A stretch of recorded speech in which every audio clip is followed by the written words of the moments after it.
ஹரே கிருஷ்ணா. தெய்வ திரு ஆச பக்திவேதாந்த சுவாமி ஸ்ரீல பிரபுபாதர் விரிவான பொருள் உரைகளுடன் அழிய ஸ்ரீமத் பாகவதம் காண்டம் 3 பகுதி 1 பராமரிப்பு அத்தியாயம் 5 மைத்ரேயருடனான விதுரரின் உரையாடல்கள் பதம் 42.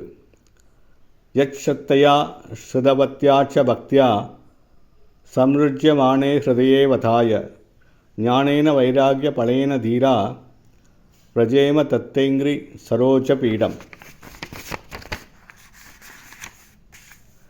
மொழிபெயர்ப்பு. உங்களுடைய தாமரை பாதங்களை பற்றி சிரத்தையுடனும் பக்தியுடனும் கேட்பதாலும் இதயத்தில் அவற்றை தியானிப்பதாலுமே உடனடியாக ஒருவர் ஞான ஒளி பெற்று துறவின் வலிமையால் அமைதி பெறுகிறார்.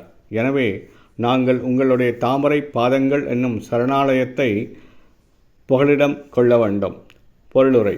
பகவானின் தாமரை பாதங்களை சிரத்தையுடனும் பக்தியுடனும் தியானிப்பதானது பெரும் அற்புதங்களை விளைவிக்கக்கூடியது என்பதால் வேறெந்த முறையும் அதற்கு ஈடாகாது. பௌதிகவாதிகளின் மனங்கள் மிகவும் குழப்பமடைந்து இருப்பதால் சுயக்கட்டுப்பாட்டு முயற்சிகளால் பரமசத்தியத்தை அவர்கள் தேடுவதென்பது சாத்தியமல்ல. இத்தகைய பௌதிக வாழ்விலும் கூட பகவானின் உன்னதமான ஞானம், புகழ், குணங்கள் முதலியவற்றை கேட்பதன் மூலமாக அறிவையும் துறவையும் அடையக்கூடிய மற்றெல்லா முறைகளையும் மிஞ்சிவிட முடியும்.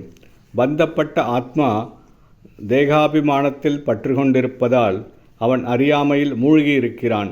ஆத்ம ஞானத்தை விருத்தி செய்வதானது பௌதிக பற்றில் துறவை ஏற்படுத்தும்.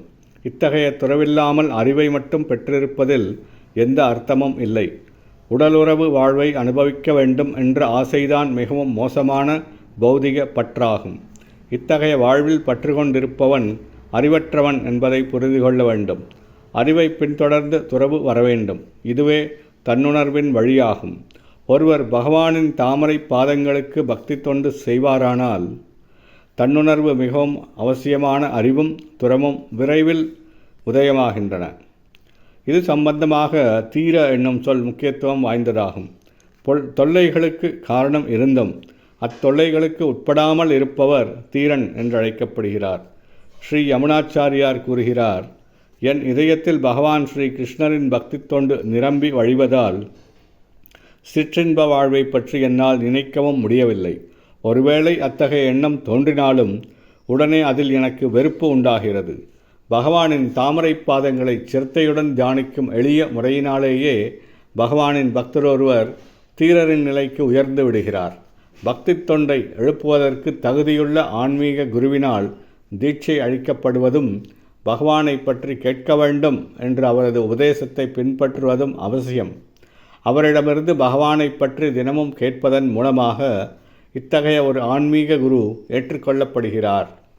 அறிவிலும் துறவிலும் உள்ள முன்னேற்றத்தை பக்தர்களால் உண்மையாக உணர முடிகிறது. தகுதியுள்ள ஒரு பக்தரிடமிருந்து கேட்பதெனும் இம்முறையை பகவான் ஸ்ரீ சைத்தன்ய மகாபிரபு உறுதியாக சிபாரிசு செய்துள்ளார். இவ்வழியை பின்பற்றுவதன் மூலமாக மிக உயர்ந்த பலனை ஒருவரால் அடைய முடியும். ஹரே கிருஷ்ணா.